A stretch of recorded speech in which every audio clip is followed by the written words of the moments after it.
I read an article on Forbes that talks about women and their desire to be stay-at-home moms. Apparently, to this article, a survey was taken that says that over 80% of women would prefer to be stay-at-home moms, and a third of them who aren't able to do so have negative feelings towards their spouse because he is incapable of providing that for them because of their economic stance. Like, you don't have the money in order to sustain that.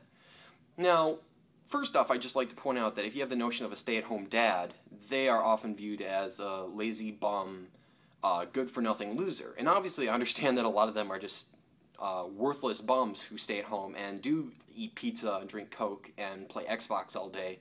But I have encountered a couple of individuals in my life who do really take on that role of a stay-at-home parent. Like, they work with the kids, they focus on their behaviors and do their lunches and fix the house and stuff.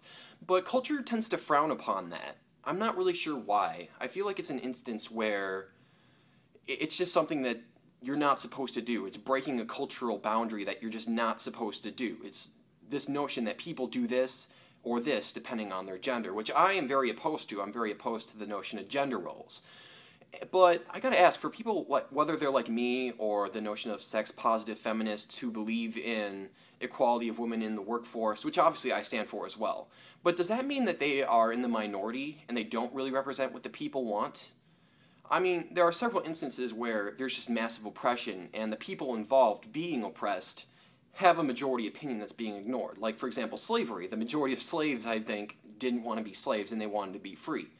However, if you have this notion of sexism in the workplace, trying to keep them down and keep the man at the top, but it turns out that the majority of women want it to be that way, are they no longer representing the majority?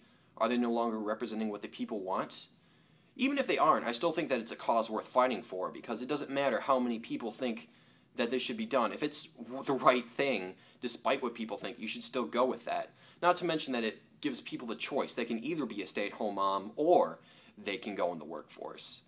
But I just like to point out that in a way this is kind of unfair because of the way that the country has changed. Back in like the, say, 40s or 50s, or maybe the 60s even, work was much more about development, because our country was sort of in that stage where we were developing a lot of our own things, and we were creating new products and creating more infrastructure for our country because we had enough wealth to do that. So you could afford to have somebody just work in the factory or work their desk job from 9 to 5 Monday through Friday, and they made so much money that the woman could just live off of that, and the entire family could just live off of that without any real problems. But as times have changed, we've come to live in a world where that can't really happen, largely because the market in the world has just opened up so much. You have workers from China or India who are willing to do the jobs that Americans used to do for so much less money. So that's created competition, and the value of jobs has gone down. Now, I view that as a bad thing, but how to deal with that is even more complicated.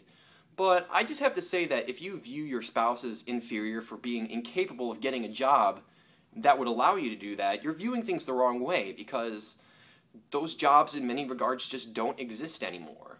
I mean, I suppose they can, but oftentimes you're going to be in a position where you're trying to figure out how to make ends meet. How are we not going to end up further in debt? How are we going to have any sort of savings in case we get an emergency, or to help pay for our kids' college if they want to go to college, or any number of things. It has just changed so much.